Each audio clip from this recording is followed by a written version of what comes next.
มื้อนี้ตื่นแต่ดึกลุกแต่เช้าพายางไปเบิ่งบ่อนเขาเจ้าเฮ็ดบุญเนาะเฮ็ดบุญสังฆทานหาผู้ที่ได้ล่วงลับไปได้มาก่อนนะมันสิแตกต่างกันแนวใดพี่น้องกับบ้านอื่นๆเนาะไปเบิ่งนํกันเด้อพี่น้องเด้อ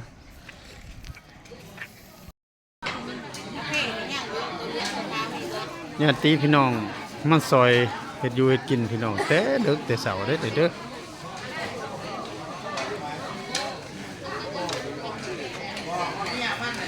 เจ้าบุญลูกนี้กับผมมาทายนี่ก็ดีตกเลยตกต้มไปส่งไปหามันโลดมันว่ามันว่าจะเนี่ยคนลาบเพื่อแบบเจ๊เนาะคนลาบขัวลาบเขาเอิ้นเนาะอันนี้บ่สิเฮ็ดลาบขัวบ่นี่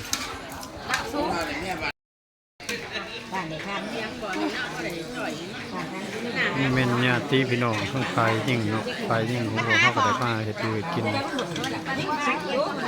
แนวใดเพิ่นว่าเขาสิสุกไฟสิลุกของกินสิแซ่บแม่นอยู่น้ำพวกนี่เด้อพี่น้องเด้อพวกเลี้ยง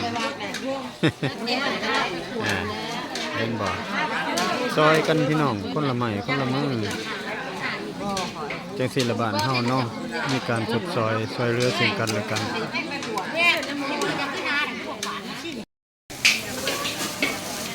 อันนี้แม่นผักสำหรับกินกับลาบเบิ่งดีกว่าซอยกันให้เพื่อพี่น้องเอ้ยบ้านเฮาน่ะแผนกนึงเฮ็ดนึงแผนกนึงเฮ็ดนึงคนละแผนก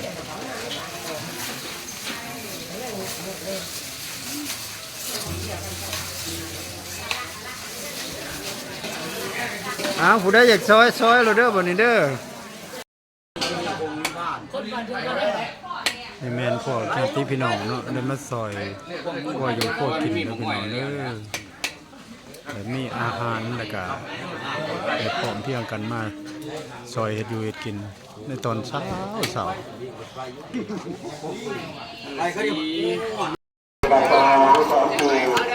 น้ำตอนเช้าก็เป็นมีญาติพี่น้องมาโมมาทานเนาะแล้วก็ได้มีการซอยเรือในด้านการเฮ็ดต้นพี่น้องเฮ็ดต้นจักต่อ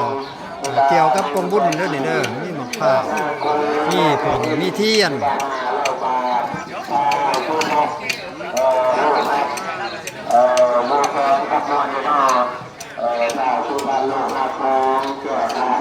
อันนี้เป็นอิงใส่ความสามัคคีหรือว่าประเพณีของคนลาวเฮา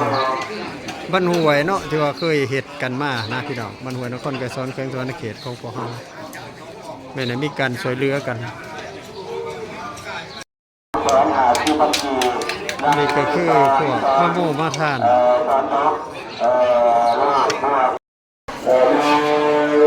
อันนี้แม่นได้เอากองบุญมาแต่วัดเพื่อเจ้าขึ้นไปทั้งทึ่งเอาไปห่างหากาเกียมมันห่างกองบุญเนาะ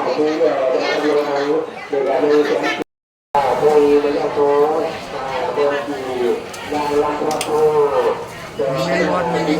คนหับของท่าตั้งแต่เป็นหมักเบ้งเนาะ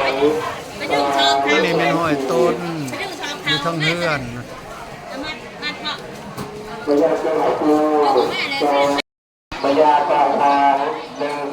ตอนเช้าแล้วมาเบิ่งญาติพี่น้อง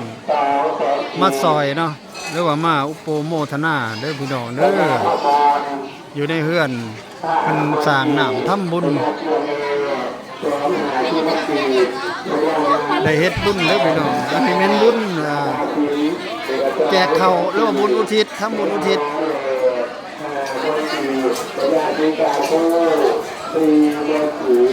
คนกำลังมาเนาะทั้งนั้นแม่นเพิ่นขึ้นไปโม่เด้ออยู่ทางเทิงเด้อแม่นมนต์รับความทาสไปอยู่ทางเทิง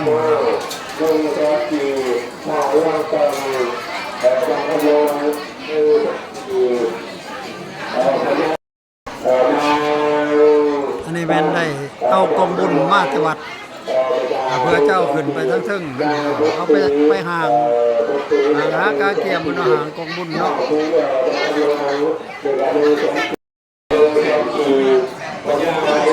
อันนี้แม่บริจาคหรือว่าซอยเรือเนาะการซอยเรือ เมื่อกี้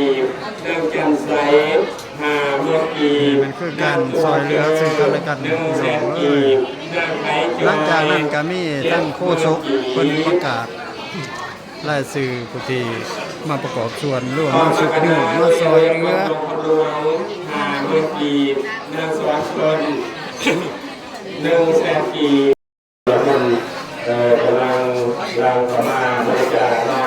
บริจาคต่อมาจันดาดาวยัวจันดาวยัวที่กำลัง300,000 กีบเรื่องของทั้งก่อนบริจาค5 เมื่อกี้นางเพ่งเพ่งลงบริจาค5 เมื่อกี้นางเกิดบริจาค100,000 กีบพญาน้อยใสบริจาค100,000 กีบคุยระยะโค้งเดินขี่ยางลำพระโพ ในวันเพิ่นฮับของท่านตั้งนั้นเป็นหมักเบ้งนี่เนาะ ไปดึงชอบ อันนี้เป็นห้อยต้นอยู่ทั้งเฮือน มาเถอะ ระยะโค้ง แม่เลย เดินแสนขี่ระยะโค้งเดินแสนขี่ระยะชัวเล่าเดินแสนขี่ระยะเล็กสีเมื่อกี้นานน้อยนานเลี้ยงจะกำลัง หลังจากนั้นก็เป็นว่าได้พร้อมเพรียงกันจัดหาผ้าเข่าเนาะก็ได้ไปแจกยายให้ญาติพี่น้องผู้ที่มาในงานบุญพี่น้องอันนี้เอ้ยเลี้ยงก็กำลังโอ้ยเนาะสุรวุ่นอยู่บนว่า เอาใจใส่อุกขลุกอยู่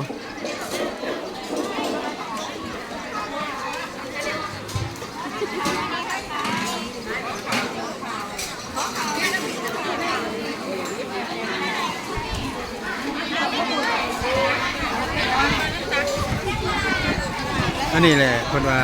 ยิ่งใส่ความสมานสามัคคีพี่น้องเอ้ยมีความสมานสามัคคีเลยซอยกันเฮ็ดคนละเล็กคนละน้อยเพิ่นว่ากันแล้วไว้เด้แล้วไว้เนาะโอ้ยเจ้าก็อยู่ในบอนเขาซ้ำ